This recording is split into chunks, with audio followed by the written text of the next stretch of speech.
Hello বন্ধুরা, cook with মহুয়ার চ্যানেলে সবাইকে স্বাগত। আজকে আমি বানাবো পনির ভাপা। অল্প উপকরণ দিয়ে চটজলদি এই রান্নাটা করা যায়। নতুন বন্ধুদের কাছে অনুরোধ রইল আমার চ্যানেলটিকে সাবস্ক্রাইব করার জন্য। তাহলে চলো শুরু করি।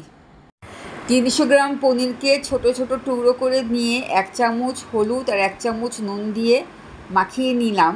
এবার কড়াইতে সর্ষের তেল দিয়ে পনিরগুলোকে ভেজে নিচ্ছি। পনিরগুলো ভাজা হয়ে গেছে, এবার তুলে নিলাম। এবার মিক্সিং জারের মধ্যে 1 চামচ পোস্ত, হাফ চামচ সাদা সর্ষে, 10-12টা কাজু আর কিশমিশ, 1 চামচ চারমগজ, 4টে কাঁচা লঙ্কা আর অল্প নুন দিয়ে একটা পেস্ট তৈরি করে নিলাম। এবার অ্যালুমিনিয়াম টিনের মধ্যে সর্ষের পেস্টটা দিলাম আর অল্প জল দিয়ে একটা মিশ্রণ তৈরি করলাম। 1 চামচ চিনি দিলাম আর ভাজা পনিরটা দিলাম আর একটা গোটা টমেটো ছোট টুকরো করে কেটে দিলাম আর 1 চামচ সর্ষের তেল দিয়ে ভালো করে পনিরটা মিশ্রণের সঙ্গে নেড়ে নিলাম।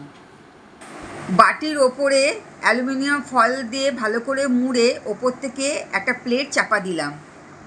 কড়াইতে 2 কাপের মতো জল বসিয়েছি। জলটা ফুটে উঠলে একটা স্ট্যান্ড রাখলাম। এবার স্ট্যান্ডের ওপরে অ্যালুমিনিয়াম বাটিটা রেখে তার ওপরে একটা ঢাকনা দিয়ে লো ফ্লেমেতে 20 মিনিট ভাপে রাখলাম। 20 মিনিটের পর ঢাকা খুললাম। এবার আমি একটু চেক করে নিচ্ছি যে রান্নাটা হয়ে গেছে কি না। হ্যাঁ, রান্নাটা আমার হয়ে গেছে। গ্যাসটা বন্ধ করে দিচ্ছি। গরম ভাতের সাথে এই রান্নাটা খেতে অসাধারণ লাগে। আমার এই রান্নাটা যদি তোমাদের ভালো লাগে তাহলে অবশ্যই লাইক, শেয়ার, সাবস্ক্রাইব করতে ভুলো না। তাহলে পরবর্তী রেসিপিতে আবার দেখা হবে। টাটা।